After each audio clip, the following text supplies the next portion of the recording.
இளைய பாரதம் நேர்களுக்கு வணக்கம். போலீஸ் கஸ்டடியிலிருந்து அஜித்குமார் அவர்கள் மரணம் அடைஞ்சு இன்னையோட 4 நாட்கள் ஆகுது. அரசு தரப்புல அந்த குடும்பத்துக்கு என்னென்ன விஷயங்கள் பண்ணியிருக்காங்க அப்படின்னு பார்க்கும்போது, அவருடைய தம்பி நவீன் அவர்கள் அன்னைக்கு அஜித்குமார் அவர்களுக்கு இந்த மாதிரியான சம்பவம் நடக்கும்போது நவீன் அவர்களும் அதில் கொண்டு செல்லப்பட்டு அவரும் துன்புறுத்தப்பட்டார், அடிக்கப்பட்டார் அப்படின்ற விஷயத்த பார்த்துருந்தோம். ஸோ அவருக்கு தமிழக அரசு கூட்டுறவுத்துறை அமைச்சர் பெரிய கருப்பன் அவர்கள் ஆவினுடைய கூட்டுறவு பால் சங்கத்துல டெக்னீஷியன் வேலை கொடுத்துருக்காங்க. இது மாதம் 30,000 ரூபாய் அவருக்கு சம்பளம். அது மட்டும் இல்லாமல் அவங்க வீடு கட்டுறதுக்காக அவங்களுக்கு வீடு பட்டாவும் வழங்கப்பட்டிருக்கு. அந்த வீடு பட்டாக்காக 3 சென்ட் நிலம் வழங்கப்பட்டிருக்கு.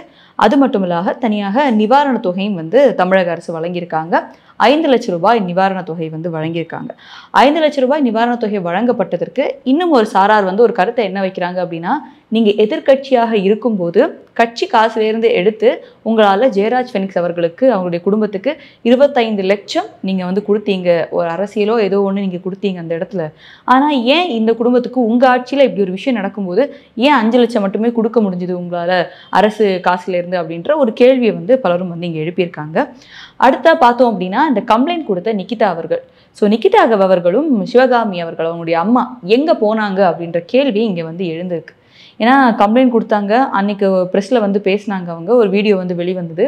அதுக்கப்புறம் இவங்க என்ன ஆனாங்க அப்படின்ற கேள்வி எல்லாருக்குமே எழுந்தது. ஏன்னா அஜித்குமார் அவருக்கு இந்த மாதிரி ஒரு கொடூரமான சம்பவம் நடந்ததுனால யார் அந்த கம்ப்ளைண்ட்டை கொடுத்தாங்க, ஏன் இந்த அளவுக்கு ஒரு ப்ரெஷர் இருந்தது, எதனால அவங்களுக்கு தலைமைச் செயலகத்தில் ஏதோ அதிகாரி கூட ஒரு ரிலேஷன்ஷிப், அதாவது ஏதோ ஒரு ரிலேட்டிவாக இருந்திருக்காங்களே அப்படின்ற மாதிரி ஒரு உறவு இருந்திருக்கே, அதன் பின்புலத்தில் இவங்க இந்த விஷயத்த பண்ணாங்களா, அந்த மாதிரியான பல கோணத்தில் இது பார்க்கப்பட்டது. அப்படின்றதுனால நிகிதா இப்போ எங்கே இருக்காங்க, அவங்க தரப்பு என்ன சொல்ல வராங்க அப்படின்ற நிறைய கிராஸ் செக்ஸ் இந்த அதிகாரிகள் கிட்ட மட்டும் இல்லாமல் அவங்க கிட்டையும் விசாரிக்கணும் அப்படின்ட்டு பல தரப்புலையும் கேள்வி எழுப்பிட்டு வந்தாங்க. ஸோ இப்போ என்ன சொல்றாங்கன்னா, நிகிதா அவர்களும் அவங்க அம்மாவும் அவங்களுடைய வீடு பூட்டப்பட்டிருக்கு, அவங்க எங்கேயோ தலைமறைவா இருக்காங்க அப்படின்ற ஒரு சாராரும்.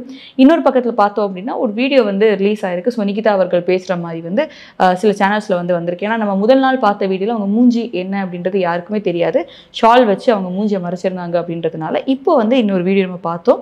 ஸோ அந்த நிகிதா அவர்கள் அன்னைக்கு நடந்த விஷயம் என்ன அப்படின்றத அவங்க ப்ரீஃப் பண்ணுறாங்க. இந்த மாதிரி நாங்கள் போனோம், ஸோ அம்மாவுக்கு கோவில் போயிட்டு ஸ்கேன் எடுக்கணும்னு சொன்னாங்க, ஸோ அதனால் நாங்கள் வந்தோம், 30 கிலோமீட்டர்ஸ் நாங்கள் ட்ராவல் பண்ணி வந்தோம் அப்படின்ற மாதிரி அன்றைக்கி நடந்த அந்த விஷயத்தை அவங்க சொல்கிறாங்க. அண்ட் அவங்க அதில் எக்ஸ்பிளைன் பண்ணும்போது ஒரு விஷயம் என்ன சொல்கிறாங்க அப்படின்னா, நாங்கள் அந்த பையன்கிட்ட சாவி கொடுத்துட்டு அவன் காரை போட்டுட்டு வரேன்னு சொன்னாலே, ஸோ அதுக்கப்புறம் நான் போய் பழம் இதெல்லாம் வாங்கிட்டு கடவுளுக்கு வைக்கிறதுக்காக வாங்கிட்டு வந்தேன். ஸோ அதில் நான் என்ன பண்ணேன், என் காருடைய சாவியும் வச்சு நான் பூஜாரி கிட்ட கொடுத்தேன் அப்படின்னு சொல்கிறாங்க. ஸோ அதில் இன்னும் ஒரு பர்சனையும் அவங்க இன்க்ளூட் பண்ணுறாங்க. இவர் தற்காலிக பணியாளர் தான் அஜித்குமார், நாங்கள் பெர்மனன்ட் ஸ்டாஃப்னு நினைக்கிறேன், ஒருத்தர் இருந்தார். அந்த பையன் அவன் கார் அந்த பையன் போட போகும்போது எங்கள் அம்மா பார்த்துக்கிட்டான் அப்படின்ற மாதிரி சொல்கிறாங்க. ஆனால் இங்கே என்ன சொன்னாங்கன்னா, அஜித்குமார் அவர்களுக்கு கார் ஓட்ட தெரியாத ஒரு நண்பர் தான் போட்டாங்க அப்படின்றாங்க. இவங்க இல்லை, அஜித்குமார் தான் வாங்கிட்டு போனாங்க அப்படின்ட்டு. ஸோ என்ன சொல்கிறாங்கன்னா, நாங்கள் பிரார்த்தனையெல்லாம் முடிச்சுட்டு சரி வீட்டில் கிளம்பலாம், டைம் ஆச்சு அப்படின்ட்டு ஒரு மணி நேரம் மேலே நாங்கள் இருந்தோம் அப்படின்ற மாதிரி சொல்கிறாங்க. அங்கே அம்மா சாப்பிடல, அவங்களுக்கு பசிக்கும் அப்படின்றதுனால கோவிலில் கொடுத்த புளியோதரையை வாங்கி கொடுத்தேன். நான் சாப்பிட்டுட்டு கிளம்பலாம், நான் பார்க்கும்போது தான் பார்க்குறேன் நாங்கள் கொடுத்த அந்த இதில் சாவியை காணோம். நம்ம பொதுவாக நம்ம கோயிலில் கொடுத்தா நம்ம கான்ஷியஸாக, ஏன்னா அவங்க நகை வைக்கிறது ஒவ்வொரு விஷயத்துலையும் ஏன் இவ்வளோ கான்ஷியஸ் இல்லாமல் இருக்காங்களா அப்படின்ற ஒரு கேள்வி இருந்துச்சு. ஏன்னா ஒரு காரில் ஒரு நகையோ ஏதோ ஒன்று வச்சுட்டு போனால், ஒரு சின்ன பொருள் வச்சுட்டு போனாலும் கார் கரெக்டாக லாக் ஆயிருக்கா, இதுவே இன்னொருத்தர் கொடுக்குறோன்னா இவ்வளோ நகை இருந்தால் எந்த அளவுக்கு சேஃபாக அதை வச்சுட்டு போகலாம் அப்படின்றத நம்ம பார்ப்போம். அதில் வர அவங்க சொல்லும்போது காரில் என்ன இருந்ததுன்னு எனக்கு பெருசாக ஒரு ஞாபகம் இல்லை சரி அப்படின்ற மாதிரி. ஏன் கான்ஷியஸ் ஆகிடலையே, நம்ம பொருள் தானே, அதை பார்க்காம அவங்க வச்சுட்டு போனாங்களான்ற பல சந்தேகங்களை லீட் பண்ணுற மாதிரியான ஒரு பேச்சு அவங்களோட தான் இருக்குது. அவங்க குற்றம் செஞ்சாங்க இல்லைன்னா பொய் வழக்கு போட்டாங்களா விசாரணையில் தான் தெரிய வரும். பட் ஏதோ அவங்க பேச்சில் ஒரு நான்சிங்ஸ் இருக்குது அப்படின்றத பார்க்க முடியுது. அதுக்கப்புறமா அப்புறம் தான் நான் பார்க்குறேன், வண்டி எடுக்கலான்னு பார்க்கும்போது தான் சாவி காணுன்றோடனே அதுக்கப்புறமா அந்த பூஜாரி அம்மா அங்கே நான் அங்கே தான் வச்சுருக்கோம் அப்படின்னு சொல்லிட்டு எடுத்து கொடுக்குறாரு அப்படின்றது. ஸோ அந்த ஒரு தனிப்பட்ட நேரத்தில் சாவி இவங்க கையில் இல்லை, ஸோ அந்த டைம் யாராவது போய் நகை எடுத்துருப்பாங்களோ, ஸோ இந்த மாதிரியான பல கோணம் இதுக்கு வருது அப்படின்றத பார்க்க முடியுது. ஸோ அவங்க பொருளை பத்திரமா வச்சுக்கலையே, அதுக்கு இன்னொருத்தங்க மேலே பழி போடுறாங்களா, இல்லை நிறைய பேர் இன்னொரு கேள்வி, காரில் முதல்ல நகை இருந்ததா, ஏன்னா இவங்க வீல் சேர் கேட்கும்போது ஒரு காசு தர்க்கம் அங்கே நடந்தது, 100 ரூபாய் நான் கொடுத்தேன், 500 ரூபாய் வேணும்னு கேட்டாங்க அப்படின்ற மாதிரி ஒரு தர்க்கம் ஏற்பட்டது அப்படின்னு. ஸோ அதுக்கு ஒரு இதாகி ஈகோ ஏதோ டச் ஆகி நீ என்கிட்டே காசு கேட்குறேன்ற மாதிரி அதுக்காக பண்ணது இந்த அளவுக்கு நின்றுச்சா அப்படின்ட்டு பல கோணத்தில் இதில் நிறைய கேள்விகள் எழுந்திருக்கனால அதன்படியிலேயும் விசாரணை இங்கே நடக்கப்படும் அப்படின்றது இருக்குது. ஸோ இப்போது இங்கே இன்னொரு விஷயம் என்ன ரிவீல் ஆயிருக்கு அப்படின்னு பார்த்தீங்கன்னா, 2010 2011 அந்த டைமில் இவங்க மேலே 2 பண மோசடி வழக்கு வந்து போடப்பட்டிருக்கு அப்படின்றது பார்க்குறோம். என்னென்னா அதுலேயும் ஒருத்தர் இப்போ முன் வந்து அந்த விஷயத்தை வந்து சொல்லியிருக்காரு. என்ன சொல்கிறாரு அப்படின்னா, என்னுடைய மாமாவுடைய ஸ்டூடெண்ட் தான் வந்து நிக்கிதா அவர்கள். ஸோ வந்து வேலை வாங்கி தரேன் அப்படின்னு சொல்லிட்டு அவருக்கும் இன்னொருத்தவங்களுக்கும் வந்து வேலை வாங்கி தரேன் அப்படின்னு என்கிட்ட 8 லட்சம், அவங்ககிட்ட 8 லட்சம்னு மொத்தமாக எங்கள் ஃபேமிலிக்கே வேலை வாங்கி தரேன் அப்படின்ட்டு எங்ககிட்டேருந்து ஒரு 16 லட்ச ரூபாய் வந்து அவங்க வாங்கிட்டாங்க அப்படின்னு சொல்கிறாங்க. வாங்கிட்டு லாஸ்ட்டில் வேலை வாங்கி கொடுக்கல. கேட்டப்போ வந்து என்ன வேணுமோ பண்ணிக்கோங்க, முடிஞ்சதை பண்ணிக்கோங்க அப்படின்றாங்க. கேஸு கூட கொடுத்தோங்க, எஸ்பி கிட்ட கொடுத்தோம் அப்படின்ற மாதிரி சொல்கிறாரு. கேஸு கொடுத்தோம், அதில் எதுவுமே நடக்கலை. 2 நாள் அவங்கள உள்ளே வச்சுருந்தாங்க போல், கூட்டிகிட்டு போனாங்க அவங்கள, அப்புறம் விட்டுட்டாங்க. அதெல்லாம் எதுவும் நடக்கலைங்க, எங்களுக்கு தான் எங்கள் காசு போச்சு அப்படின்ற மாதிரி அவங்க இன்னைக்கு அவங்க சந்தோஷமாக தான் இருக்காங்க அப்படின்ட்டு அவர் பேசுகிற அந்த ஒரு இதை வந்து பார்க்க முடியுது. 2010, 2011 காலகட்டத்தில் இது ஒரு மோசடி. இன்னொன்று வந்து காசு கொடுங்க, வீடை விற்று தரேன்னு சொல்லிட்டு அதுலேயும் ஏதோ பணத்தை வாங்கி அங்கேயும் வந்து பண மோசடி வந்து பண்ணியிருக்காங்க அப்படின்றது.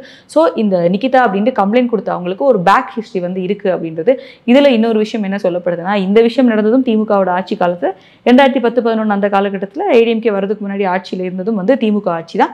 ஸோ அப்பவும் வந்து அவங்க தான் இருந்திருக்காங்க அப்படின்றதும், இந்த தலைமைச் செயலகத்தில் யார் அது இருந்தாங்க அப்படின்ற ஒரு கேள்வி இருந்தது. ஸோ அதில் இப்போ ஒரு கோணம் என்ன சொல்லுது அப்படின்னா, அங்கே இருந்த அந்த தலைமைச் செயலகத்தில் இருக்கும் அந்த அதிகாரி அப்படின்னு சொல்கிறாங்களா, ஸோ இவங்களுடைய ஹஸ்பண்ட் வந்து தலைமைச் செயலகத்தில் வந்து வேலை பார்த்துட்டு இருக்காரு அப்படின்ற மாதிரியும் வந்து சொல்லப்படுது இந்த இடத்துல. அண்ட் இந்த நேரத்தில் அரசியல் கட்சி தலைவர்கள் வந்து எந்த மாதிரியாக இதுக்கு ரியாக்ட் பண்ணாங்க அப்படின்னு பார்க்கும்போது, ஸ்டாலின் அவர்கள் சாரி அப்படின்றத வந்து சொல்கிறாங்க. அதே மாதிரி நிவாரண உதவி என்ன வேலை அப்படி இப்படின்ட்டு எல்லாமே வந்து 3-4 நாள் ஆகும்போது இன்றைக்கி அதுக்கான ஒரு இது வந்திருக்கு. அதுவும் இது எப்படி இந்த அளவுக்கு ஒரு ரிசல்ட் மாதிரி இந்த அளவுக்கு அது வந்ததுன்னு பார்க்குறோம் அப்படின்னா, கோர்ட்டில் அந்த அளவுக்கு அரசு மேலே கேள்வி வந்து நீதிபதிகள் எழுப்புனாங்க. அதனுடைய ரிப்ளிக்காக தான் இந்த விஷயம் நடந்திருக்கு அப்படின்னு தான் இதை வந்து பார்க்க முடியுது. ஆனால் துரிதமான ஒரு செயல்பாடாக தான் இது இருந்தது அப்படின்னு கண்டிப்பாக சொல்லணும். அதுக்கப்புறமா இபிஎஸ் அவர்களும் அவங்க வீட்டில் கால் பண்ணி பேசுகிறாரு, நீங்கள் தைரியமாக இருங்க அப்படின்றதா இருக்கட்டும். அதுக்கப்புறமா அன்னைக்கே அந்த சம்பவம் நடந்த அடுத்த நாளே பார்க்கும் பாஜகவுடைய மூத்த தலைவர் ஹெச் ராஜா அவர்கள் போனதாக இருக்கட்டும்.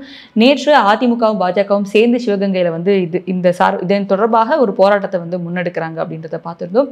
நேற்று தாவகனுடைய தலைவர் விஜய் அவர்கள் வந்து அந்த இடத்துக்கு போனதை பார்க்கும். போய் அவங்க கிட்ட பேசி தைரியமா இருங்க, நாங்க இருக்கோம், என் கட்சி இருக்கு அப்படின்ட்டு பேசியிருக்காரு. சொல்லிட்டு அவங்களுக்கு வந்து 2 லட்சம் ரூபாய் அவரும் வந்து நிதி உதவி வந்து வழங்கியிருக்காரு அப்படின்றத பார்க்குறோம். அரசு என்னதான் நிவாரணம் கொடுத்தாலும், வேலை கொடுத்தாலும், ஆறுதல் வார்த்தை சொன்னாலும், அந்த பையனை இழந்த அம்மாவுக்கு அது என்னைக்குமே வந்து போதும் அப்படின்ற மாதிரி இருக்காது. அதுதான் அவங்களோட தேவையாகவும் இருக்காது.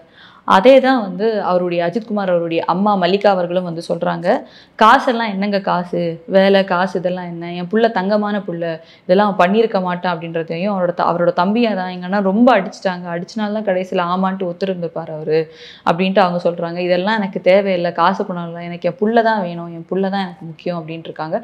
மட்டும் இல்லாமல் அவங்க என்ன சொல்கிறாங்கன்னா, என் பையன் தண்ணி கேட்டப்போ மிளகாவை கரைச்சி வந்து என் பிள்ளைக்கு வந்து தண்ணியாக வந்து கொடுத்தாங்கல்ல, என் பையன் அன்னைக்கு எவ்வளோ கஷ்டப்பட்டு துடிச்சானோ அதே மாதிரி அந்த என் பையனுக்கு இந்த கதியை வந்து கொண்டு வந்த அந்த காவலாளிகள், அந்த தனிப்படை போலீஸ் இருக்காங்க, அவங்களுக்கும் இந்த நிலையை வந்து அவங்களும் அதை வந்து அனுபவிச்சு பார்க்கணும். என் பையனோட வலி வந்து அவங்களுக்கும் அந்த வலி இருக்கணும் அப்படின்றதையும், அந்த கம்ப்ளைண்ட் கொடுத்த பெண்ணுக்கும் வந்து அவங்களையும் வந்து கூப்பிட்டு விசாரிக்கணும் அப்படின்ற மாதிரி அந்த அம்மா அவங்களுடைய கருத்தை வந்து பதிவு பண்ணியிருக்காங்க.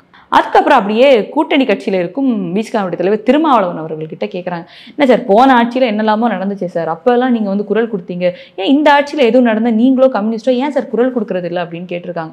அதுக்கு அவர் எதுக்குங்க குரல் கொடுக்கணும், அதான் வந்து எல்லாத்தையும் வந்து முதலமைச்சரே பண்ணிட்டாரு, அரெஸ்ட் பண்ணிட்டாங்க, கேஸ் போட்டாங்க, எல்லாமே பண்ணிட்டாங்க, இதுக்கு மேலே என்னங்க பண்ணுறது, இது ஆட்சியெல்லாம் குறை சொல்ல முடியாதுங்க, எந்த கட்சி ஆட்சியில் இருந்தாலும் போலீஸ் இப்படி தாங்க பண்ணும், போலீஸ் மேலே தான் தப்பு அப்படின்ற மாதிரி போலீஸ் இப்படி தான் பண்ணும்.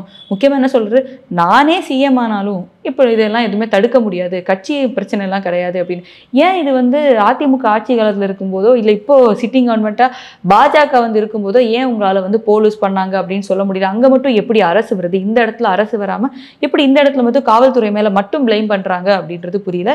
அதுவும் சொல்கிறாரு, நானே சிஎம் ஆனாலும் அப்படி தான் இருக்கும் அப்படின்னா அப்போ எதுக்குங்க நீங்கள்லாம் சிஎம் ஆறீங்க அப்படின்ற கேள்வியை சமூக வலைதளத்தில் மக்கள் எழுப்பிட்டு வராங்க. நீங்கள் எதுக்கு அப்போ வந்து துணை முதல்வரோ சிஎம் ஆகிறோம், எங்களுக்கும் ஆட்சி மாதிரி அதிகாரத்தில் பங்கு வேணும், அப்போ எதுக்கு கேட்குறீங்க, நீங்கள் சிஎம் ஆனாலும் இந்த விஷயத்த பண்ண முடியாது, இன்னும் ஏதோ ஒரு சம்பவம் நடக்கும்போது போலீஸ் இப்படி தான், இல்லை வேற ஒருத்தங்களை வந்து ரவுடிங்க இப்படி தான், இல்லை தீவிரவாதி இப்படி தான், எங்களால் எதுவும் பண்ண முடியாது, எல்லா இடத்துலையும் நீங்கள் இப்படி சொல்லிட்டு போகிறீங்க அப்படின்னா உங்களுக்கு எதுக்கு ஆட்சி, இல்லை எதுக்கு ஆட்சியில் பங்கு, நீங்கள் எதுக்கு அப்போ சிஎம் ஆகணும் அப்படின்ற கேள்வியை யாராலையும் பண்ண முடியாது அப்படின்னா எதுக்குங்க இங்கே ஆட்சி அரசியல் அப்படின்றது தான் பலரும் கேள்வி எழுப்பிட்டு வராங்க. இந்த மாதிரியான பிரச்சனைகள் நடந்த போது தனிப்படையை வந்து யார் அனுப்புறது, உடனே தனிப்படை இதுக்குள்ளே குதிக்கிறதுக்கான காரணம் என்ன, யாருடைய அழுத்தத்தில் போறீங்க, யார் உங்களை விட்டாங்க அப்படின்ற மாதிரியான இப்போ இது யாரால ஹெட் பண்ணப்பட்டது அப்படின்ற மாதிரி விஷயங்கள் எல்லாமே நீதிமன்றத்தில் வந்து எழுப்பப்பட்டது. ஸோ தனிப்படையில் வந்து தப்பு இருக்குது, தவறு இருக்குது அப்படின்ற மாதிரி ஒரு கொஸ்டின் ரைஸ் ஆனதுனால தற்போது டிஜிபி சங்கர் ஜிவால் அவர்கள் என்ன சொல்லியிருக்காங்க அப்படின்னா, ஸோ இந்த தனிப்படை அப்படின்றதே வந்து மாவட்ட எஸ்பி இல்லைன்னா டிஎஸ்பி தலைமையில் தான் வந்து இருக்கும். ஸோ அதனால் அங்கீகரிக்கப்படாத தனிப்படை எல்லாமே வந்து கலைக்கப்படணும் அப்படின்னு சொல்லியிருக்காரு. ஸோ இன்னைக்கு அங்கீகரிக்கப்படாத தனிப்படை கலைக்க வேணும் அப்படின்ட்டு டிஜிபி அவர்கள் சொல்லும்போது அப்போ இவ்வளோ காலமாக இங்கே அங்கீகரிக்கப்படாத தனிப்படை இருந்திருக்கு அப்படின்றது தானே தெரியுது. அப்போ இவ்வளவு நாளாக நீங்கள் வந்து இதில் ஒரு நடவடிக்கையோ விசாரணையோ பண்ணாமல் எப்படி இருந்தீங்க? இன்னைக்கு ஒரு விஷயம் நடக்கும்போது அதை எடுக்கிறாங்க அப்படின்னா எடுத்த விஷயம் சரியாக இருந்தாலும் இதுக்கு முன்னாடி இதெல்லாம் கவனிக்காமல் இருந்தீங்களா? அப்போ அங்கீகரிக்கப்படாத தனிப்படை இங்கே இருந்திருக்கே அப்படின்றது பலருக்கும் இங்கே வந்து ஆச்சரியத்தை கொடுக்கும் ஒரு விஷயமா தான் இருக்குது அப்படின்னு பார்க்கணும். அண்ட் அந்த வீடியோ எடுத்து நம்ம பார்த்துருப்போம். அதாவது அஜித்குமார் அவர்கள் அடிக்கப்பட்ட போது அவருடைய நண்பர் பாத்ரூம்லேருந்து நான் வீடியோ எடுத்து எனக்கு பயமாக இருந்தது, ஒரு 20 செகண்ட் 15 செகண்ட் தான் என்னால் வீடியோ எடுக்க முடிஞ்சுது அப்படின்னு சொல்லியிருந்தாரு சதீஸ்வரன் அவர்கள். ஸோ அவர் இப்போ என்ன சொல்லியிருக்காரு அப்படின்னா, சாட்சியான எங்களுக்கு வந்து எங்களோட உயிருக்கு ஆபத்து இருக்குங்க, என்னோட உயிருக்கு அச்சுறுத்தல் இருக்குது அப்படின்னு சொல்லிட்டு டிஜிபி கிட்ட எங்களுக்கு பாதுகாப்பு வேணும் அப்படின்னு சொல்லி ஒரு லெட்டர் ஒன்று வந்து மனு எழுதி வந்து அவர் கொடுத்துருக்காரு. ஏன்னா அவர் தான் வந்து ஒரு கிரைம், அதாவது ஒரு இந்த கிரைமுக்கு வந்து ஒரு சாட்சியாக இருக்கார், ஒரு மெயின் சாட்சியாக அவர் இருக்கார், விட்னஸாக. ஏன்னா அவர் அதை கண்ணாலேயும் பார்த்தாரு, அவருடைய ஃபோன்லேயும் அவர் தான் ரெக்கார்ட் பண்ணார் அப்படின்றதுனால அந்த எவிடன்ஸும் அந்த பர்சனும் ரொம்ப இம்பார்ட்டன்ட் இந்த கேஸில் அப்படின்றதுனால என்னோட உயிருக்கு அச்சுறுத்தல் இருக்குது அப்படின்ற ஒரு சொல்லியிருக்காரு அப்படின்னா ஏதோ ஒன்று யாரோ பேசியிருக்காங்க, ஏதோ ஒன்று நடந்திருக்கு அப்படின்றதுனால தான் அவர் அந்த கம்ப்ளைண்ட் கொடுத்துருக்கணும். ஸோ அது இருக்குது அப்படின்றதுனால எனக்கு ப்ரொடெக்ஷன் வேணும் அப்படின்னு சொல்லி சதீஸ்வரன் அவர்கள் வந்து கேட்டிருக்காரு. அண்ட் இன்னொரு விஷயம், சேகர் பாபு அவர்கள் இதில் என்ன சொல்லியிருக்காரு அப்படின்னா, சரியான நடவடிக்கையை வந்து சிஎம் அவர்கள் எடுத்திருக்காங்க அப்படின்ட்டு சொல்லிட்டு என்ன சொல்லியிருக்காருன்னா, இது வந்து போர்க்கால அடிப்படையில் தான் இது வந்து நடக்குது, இங்கே போர்க்கால அடிப்படையில் தான் இதுக்கான ஆக்ஷன்ஸ்லாம் எடுக்கப்பட்டது. 4 கால் பாய்ச்சல்னு சொல்லுவாங்க இல்லை, எங்கள் முதலமைச்சர் வந்து 8 கால் பாய்ச்சலில் போகிறாரு அப்படின்ட்டு பேசியிருக்காரு சேகர் பாபு அவர்கள். ஸோ இந்த மாதிரி விஷயங்கள் இங்கே நடந்துட்டு இருக்கும்போது இன்னொரு பக்கம் பார்த்தோம்னா, விருதுநகரில் சின்னக்காம்பட்டி அப்படின்ற இடத்துல பட்டாசு ஆலையில் வந்து வெடி விபத்து நடந்து 6 பேர் வந்து மரணம் அடைஞ்சிருக்காங்க. ஸோ அவங்களுடைய அந்த மரணத்திற்கு எங்களுக்கு நிவாரணம் வேணும் அப்படின்னு நிவாரணம் கோரி ஒரு போராட்டத்தை வந்து அவங்க வந்து நடத்துகிறாங்க. ஸோ அந்த இடத்துல போன எஸ்பி, அதாவது விருதுநகருடைய எஸ்பி அங்கே போய் மக்கள்கிட்ட என்ன சொல்லியிருக்காங்க அப்படின்னா, போராட்டம் பண்ணுறாங்களா என்ன மாதிரி டீல் பண்ணுன்றது இருக்குல்ல, சரிம்மா நாங்கள் பார்த்து பேசி தரோம் என்ன ஏதுன்ட்டு எப்படி அவங்களை ஹேண்டில் பண்ணுறது இருக்குல்ல. இப்போ தனிப்படையோ கீழே இருக்க போலீஸ் தான் பண்ணுறாங்க அப்படின்ட்டு இது பண்ணுறாங்க. ஸோ அந்த இடத்துல தான் இப்போ அஜித்குமார் இஷ்யூவில் பார்த்தோம், இந்த போலீஸ்லாம் அரெஸ்ட் பண்ணப்போ உங்கள் ஃபேமிலி சொல்கிறாங்க, நீங்கள் இப்போ அதிகாரிகள் தாங்க, மேலே இருக்க அதிகாரிகள் சொல்கிறதானங்க இவங்க கேட்குறாங்க, நீங்கள் அவங்ககிட்ட இது பண்ணுங்கள், எங்கள் ஃபேமிலி இதுக்கு அரெஸ்ட் பண்ணுறீங்க அப்படின்ற மாதிரி கேள்வி எழுப்பியிருந்தாங்க. ஸோ இங்கே எஸ்பிஐ என்ன வந்து சொல்லியிருக்காரு அப்படின்னு பார்த்தீங்கன்னா, ஒழுங்காக இருக்கணும் இல்லைனா வேறு மாதிரி ஆயிரும் அப்படின்னு சொல்லி பேசியிருக்காரு. எதுக்கு அந்த மாதிரியான ஒரு மிரட்டும் துணி அப்படின்னு தெரில, வேறு மாதிரி ஆயிடும் அப்படின்னா எந்த மாதிரி ஆகும் அப்படின்னு தெரில. இதற்கு தான் அதிமுகனுடைய பொதுச் செயலாளர் எதிர்க்கட்சி தலைவராக இருக்கும் எடப்பாடி பழனிசாமி அவர்கள் என்ன மாதிரி கேட்டிருக்காரு அப்படின்னா, ஒழுங்காக இருக்கணும் இல்லைனா வேறு மாதிரி ஆயிடும் அப்படின்றாரு எஸ்பி, விருதுநகரோட எஸ்பி. அதை நான் கண்டனம் தெரிவிக்கிறேன், இதை வந்து நான் வன்மையாக கண்டிக்கிறேன் அப்படின்றாரு. அது மட்டும் இல்லாமல் வேறு மாதிரி என்றால் எந்த மாதிரி, மடப்புறம் அஜித்குமார் மாதிரியா அப்படின்ட்டு எடப்பாடி பழனிசாமி அவர்கள் கேள்வி எழுப்பியிருக்காங்க. ஸோ போலீஸ் ஆர்கள் இந்த மாதிரி செய்கிற விஷயத்தை வந்து அதன் தலைவராக இருக்கும், அதை எல்லாமே கண்ட்ரோல் பண்ணுறது நம்மளுடைய முதலமைச்சர் அவர்கள் தான். ஸோ அவர் இதற்கான கரெக்டான டிசிஷன்ஸ் எடுத்து இதை கரெக்டான பொசிஷனில் இதை வைக்கல அப்படின்னா தொடர்ந்து இந்த மாதிரியான விஷயங்கள் நடக்க தான் போகுது அப்படின்றது பார்க்க முடியுது. திருமாவளவன் போன்ற தலைவர்கள் பேசுறது வந்து கண்டிப்பாக ஏற்றுக்கொள்ள முடியாத ஒரு விஷயம். நானே சிஎம் ஆனாலும் அது நடக்காது, எந்த கட்சியானாலும் இது பண்ண முடியாது அப்படின்றது. உங்கள் அரசியலை பண்ணுங்க, கட்சி கூட்டணியோட விசுவாசத்தை காட்டுங்க, ஆனால் அதில் கொஞ்சமாவது மக்கள் அப்படின்றத வந்து மனசில் வச்சுட்டு பேசுங்க அப்படின்னு தான் நான் சொல்கிறேன். நன்றி.